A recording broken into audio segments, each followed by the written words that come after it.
नमस्कार, आप देख रहे हैं पल्स 24 न्यूज और मैं हूं आपके साथ सपना पांडे।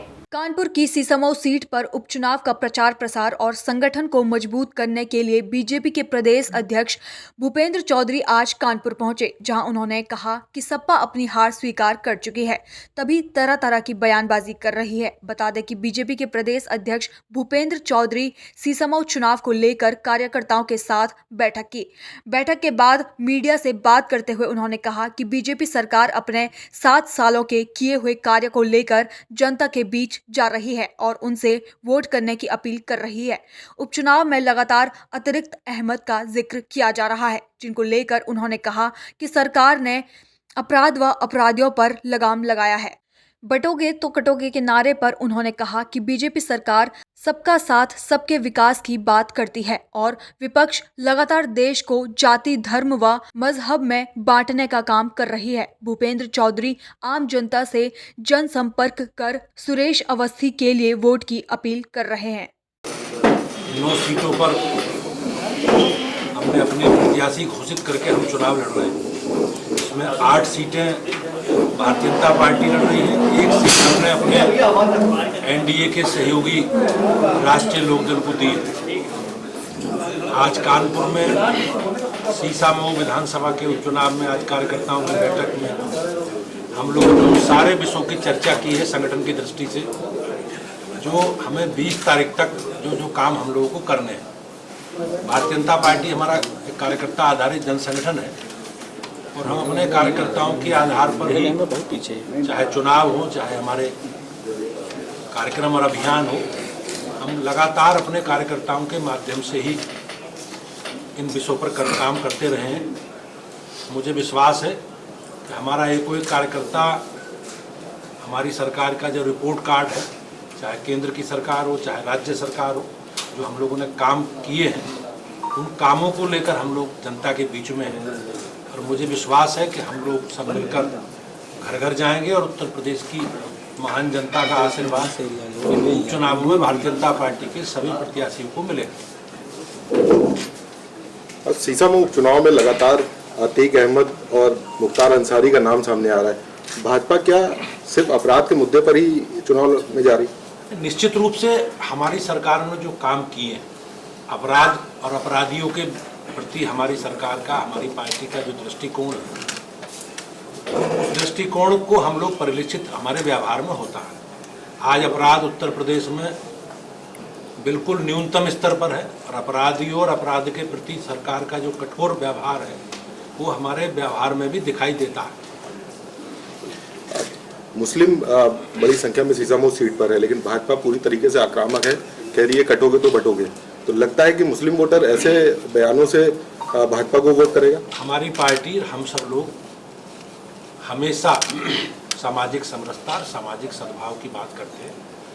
हमारी पार्टी का संकल्प है सबको साथ लेकर चलने का, माननीय प्रधानमंत्री जी ने भी कहा है। और ये विपक्ष के लोग समाज को जाति, भाषा, क्षेत्र के नाम पर बांटते रहे और देश को कमजोर करने का जो षड्यंत्र है इसके पीछे, ये देश के इस कमजोरी षड्यंत्र को प्रदेश की जनता अब समझ चुकी है। इनके एजेंडे को उसे पूरा नहीं होने देगा। वैसे पिछले काफी समय से सीसामऊ में भाजपा नहीं है और जो ही जीत रहे हैं, कल मुख्यमंत्री जी भी काफी जोश में से कह रहे थे हम जीते, आप सब भी कह रहे हैं, क्या गणित है? जरा सो गणित बताइए। निश्चित रूप से जैसा मैंने कहा, हम लोग, हमारा कोई गणित नहीं, हम पार्टी हमेशा अपने कार्यकर्ताओं के माध्यम से अपना, हम सरकार में हैं तो हमने सरकार में जो पिछले 7 वर्षों में काम किए उसका पूरा लेखा जोखा लेकर, रिपोर्ट लेकर हम जनता के बीच में रिपोर्ट कार्ड लेकर, और जो काम हमारी सरकार ने बिजली, पानी, सड़क, शिक्षा, स्वास्थ्य, सुरक्षा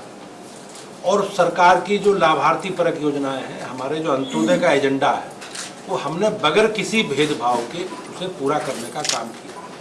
पुरानी सरकारों ने सरकार की योजनाओं का लाभ उन लोगों को मिलेगा जो शासक बल के लोग हैं, शासक समूह। हमने बगैर किसी भेदभाव के काम किया और उसी उपलब्धि के साथ, उसी रिपोर्ट कार्ड के साथ हम जनता के बीच में। जब जो मुस्लिम मतदाता है वो आपके पक्ष में जो है मतदान करे, इसके लिए कोई खास रणनीति है क्या? कल आपके एक विधायक ने योगी जी की जनसभा में मंच से कहा कि हर आतंकवाद मुसलमान, इसको भी किस संदर्भ में देखते हैं? भारतीय जनता पार्टी का हमारा जो संकल्प है, सबका साथ, सबका विकास और सबका विश्वास, आज भारतीय जनता पार्टी देश की सबसे बड़ी राजनीतिक पार्टी है। हम देश की सबसे अधिक सदस्यों वाली पार्टी है। हमारे देश में सर्वाधिक विधायक हमारे हैं, सांसद हमारे हैं, मेयर हमारे हैं, जिला पंचायतों के अध्यक्ष हमारे हैं। मतलब लोकतांत्रिक प्रक्रिया में सर्वाधिक अगर कोई सबसे शक्तिशाली दल है तो भारतीय जनता पार्टी। और हमें सबके वोट मिले हैं, सबका समर्थन और सबका इसलिए भाजपा को मिल रहा है। और हमारा जो संकल्प है, सबका साथ, सबका विकास और सबका विश्वास, उसके आधार पर हम लोग आगे बढ़ रहे हैं। धार्मिक आधार पर, सामाजिक आधार पर, जाति के आधार पर, भाषा के आधार पर बांटने का काम और देश को कमजोर करने का काम हमें हमेशा विपक्षी दलों ने किया है। हम लोग सामाजिक समरसता की बात करते हैं और सामाजिक सद्भाव की। सर, विपक्ष लगातार आरोप लगा रही है कि चुनाव भारतीय जनता पार्टी ने पुलिस प्रशासन लड़ रहा है। दरअसल पुलवा में एक व्यापारी को विधायक को रास्ता बताना इतना महंगा पड़ा कि पुलिस ने उसको थाने और जेल का रास्ता दिखा दिया। भारतीय जनता पार्टी, जैसे मैंने कहा, अपने कार्यकर्ताओं के आधार पर और अपनी सरकार के, अपने संगठन के कामकाज के आधार पर हम लोग चुनाव लड़ते हैं।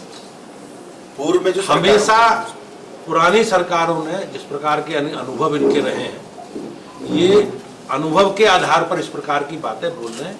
और मुझे ऐसा लगता है कि ये लोग चुनाव में अपनी पराजय सुनिश्चित मान करके इस प्रकार की बयानबाजी करेंगे।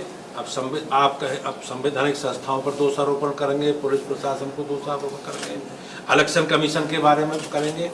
ये इनका एक स्वभाव है कि जब जीतेंगे तो इसकी कोई चर्चा नहीं करेंगे, हारेंगे तो इन सब विषयों की चर्चा करेंगे। सर, 4 माह जैसा भी आपने बताया कि 7 साल का लेखा जोखा लेकर हम जनता के बीच जा रहे शीशम की। अभी 6 माह लोकसभा चुनाव में भी 6.5 साल के ब्यौरा ले गए थे, लेकिन इसी विधानसभा में 26,500 का अंतर है। काट की हांडी बार बार नहीं चढ़ती। और जो विपक्ष का एक नेगेटिव एजेंडा था जनता को गुमराह करने का, उस एजेंडे को जनता समझ चुकी है। आपने देखा होगा हरियाणा में चुनाव हुए, भारतीय जनता पार्टी को एक व्यापक जनादेश विधानसभा में लोगों ने दिया है। तीसरी बार हमारी सरकार बनी और उत्तर प्रदेश में भी 9 सीटों पर उपचुनाव है। मुझे विश्वास है कि जिस प्रकार का रेस्पॉन्स है, हमारे कार्यकर्ताओं में उत्साह है, 9 की 9 सीटें बड़े अंतर से भाजपा जीतेगी। अच्छा, कांग्रेस कह रही है कि भाजपा ने अलीगढ़ मुस्लिम यूनिवर्सिटी को अल्पसंख्यक का दर्जा देने का वादा किया था, लेकिन आज वो पलट गए। मुझे उसकी जानकारी नहीं है, दानिश अली कह रहे हैं। उसका मुझे इसकी जानकारी नहीं है, लेकिन वो केंद्रीय विश्वविद्यालय है और संवैधानिक व्यवस्था में जो आरक्षण की बात है, उन सभी केंद्रीय विद्यालयों में आरक्षण की व्यवस्था हो, ये भारतीय जनता पार्टी के हम लोग हमेशा कहते रहे। जहाँ तक कांग्रेस का विषय है, कांग्रेस को अब कोई प्रदेश में कोई भूमिका उसकी है नहीं और उनके सहयोगियों ने भी साइकिल से उन्हें अलग कर दिया है। तो कांग्रेस की जो स्वीकारता है, कांग्रेस की जो उत्तर प्रदेश की राजनीति में भूमिका है, उसे कोई अब संज्ञान लेता नहीं। ऐसी तमाम खबरें देखने के लिए बने रहिए पल्स 24 न्यूज के साथ।